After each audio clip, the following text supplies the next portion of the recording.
Hi there, and you're all very welcome to the programme. Now, later tonight, the next person looking for your online vote in our Celebrity City Challenge is Mark Little, as he shows us around Istanbul.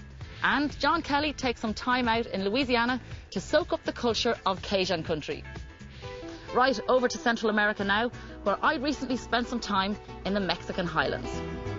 Mexico is not a new destination for the Irish. We've been flocking to her beaches for years. But in a country with a huge diversity of cultures and ancient civilizations, the possibility of travel here is endless. So I've come to the southern state of Chiapas, rich in Mayan culture and natural beauty, to dig a little deeper. I'm starting my journey in San Cristobal, a pretty Spanish colonial town 7,000 feet above sea level.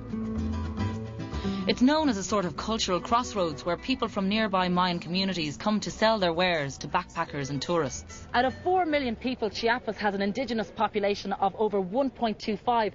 That's one of the highest in the country. But they're also some of the poorest people in Mexico, a third living without basic facilities like water and electricity. Illiteracy rates are also some of the highest in the country. So I suppose it's easy to understand why the Zapatista rebellion happened here in San Cristobal in 1994. Things have improved slightly since, and their campaign for reform continues. Despite the struggles of the past, I found San Cristobal to be a great base, very tourist friendly and with plenty of individual character and charm. The Mercado Indigena around the beautiful Santo Domingo church is known as the region's best place to stock up on local handicrafts at very reasonable prices. San Cristobal is also full of great friendly bars, restaurants and hotels. I stayed at the Casa Vieja, which is a traditional colonial-style building with a delightful chic twist.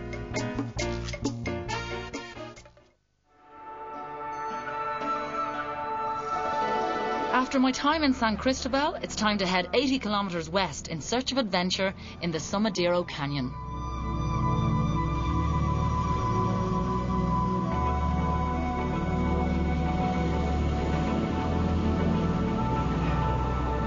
The canyon became a national park in 1980.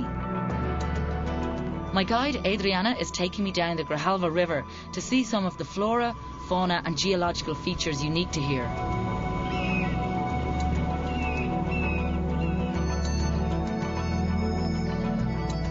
This is where the last of the indigenous people of the area fell to the Spanish conquest.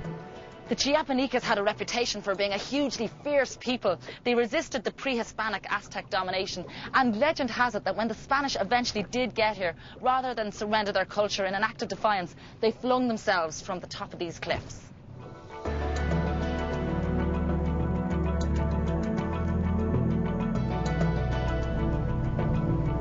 The Sumidero Canyon is also famous for some of the endangered species that live here, including anteaters, spider monkeys and the Morlaix crocodile. It's hard to imagine that these calm waters used to be unnavigable before they built the Chico Sen Dam here in the 1980s. It's the 5th largest dam in the world. Now, I know it doesn't look like it, but the 230-foot drop is over the other side. Now, by building her, it supplied Mexico with a huge part of her electricity, and it's also opened up this whole area to tourism. The ecological park was another byproduct of the newly navigable River Grijalva. The park offers a range of activity-based attractions where you can see local flora and fauna while kayaking, mountain biking or trekking your way around. I'd been expecting a kind of safari-like experience, but I found parts of the park to be more like a zoo than a sanctuary and not quite as eco as I expected. Over the years, there seems to be a misuse of the word ecotourism.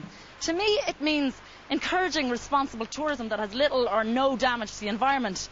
In Chiapas, like other places I've been, it's not necessarily about being green. It's about getting out and enjoying the environment, and that's what this park is trying to do. However, I think to call it an ecological park is misleading. It seems to me that amusing the tourists takes priority over any concerns for the wildlife and the environment in the park. That said, if it's just a bit of adventure and activity you're after, it's not a bad place to spend the afternoon.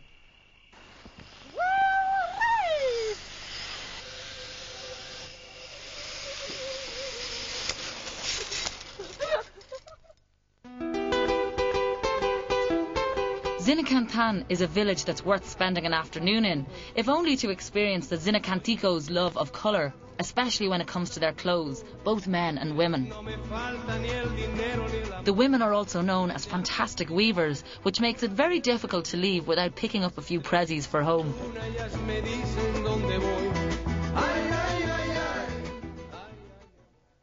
Because I spent so long shopping, the Perez family have actually asked me to stay for dinner. This is Maria, and I'm busy watching her make tortillas. They smell delicious. I'm pretty sure you wouldn't get treated to freshly made tortillas when you buy souvenirs in Cancun or any of the other major resorts we associate with holidaying in Mexico. Now, I'm not normally a huge fan of Mexican food, but when you're here and sharing what the people themselves eat, it really is delicious. Back on the culture trail, I'm heading to San Juan Chamula. There are 8 different ethnic groups in the state of Chiapas, and each has totally different beliefs, customs and languages. San Juan Chamula is a Tutsel-speaking community, one of the largest in the highlands with a population of over 40,000. The Highland Mayans were never really fully converted by Spanish missionaries. Instead, they intertwined their old beliefs with Catholicism to form their own particular brand of religion that they still practice today. Everything that I read about the Chamula before I came out here said that they were an unfriendly people, and I have to say I haven't found that at all today. In fact, it's been the opposite. Now, as I said, they don't like getting their photograph taken because they believe it takes away from their chulel, or their vital energy. Which means that I can't show you a religious ceremony which the town is famous for. It takes place in the Church of St. John the Baptist. It involves the congregation consuming vast amounts of Coca-Cola and, as a result, lots of burping, which they believe casts out negative energy onto the heads of unsuspecting chickens, who are then sacrificed in appeasement. Surprisingly, it's been described as one of the most intensely spiritual experiences imaginable. Travelling in the highlands of Chiapas will definitely give you a taste of traditional Mexico. It's everything I imagined it would be. I think because we hear so much about sun holidays in this country, sometimes it's difficult to think outside that box. So I'm going to continue my journey through Chiapas, unearthing more about the Mayan civilization, which you'll see in the show in a couple of weeks' time. Continental Airlines fly from Dublin to Cancun from €893 until the 5th of April.